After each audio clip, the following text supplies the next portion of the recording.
Well, it's the second time that we come, so it's really lucky, it's a privilege to be here.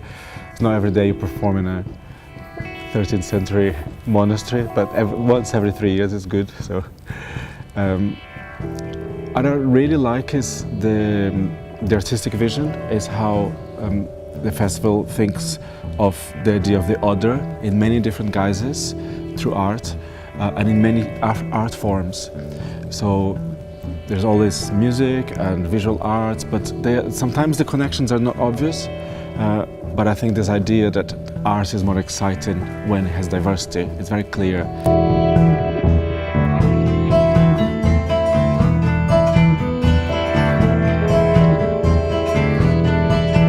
Well, there are two duets that can be performed together or separate.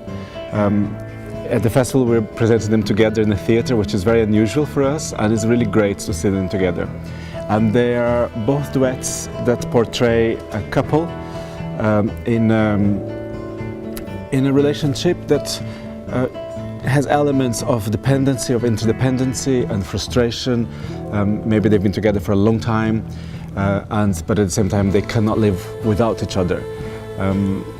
The trappings of the work, the style, it's very theatrical. They are inspired by Caminho Real, que é una short piece by Tennessee Williams, and also with elements of Beckett, of Godot, this idea of characters in limbo for a long time. In Studies for C, you have two characters that start to move similarly, and he uses pretty much Dan Dawes' way of moving as a starting point to create this relationship. And in 2 for C, which is a more athletic piece, was a piece that was commissioned to be performed outside.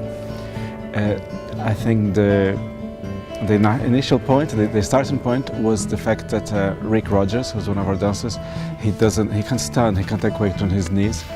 So Javier choreographed a fight for the chair, a piece which revolves around one chair, because he needs to be sitting on a chair. And it's quite remarkable, he never stands, but he performs this piece on his chair and on the floor, and most people don't notice that he doesn't stand. But I think ultimately they are a funny theatrical piece. The music is really appealing, the scenery, the set, there's this element of knowing that you are in the theatre, you're going to be entertained.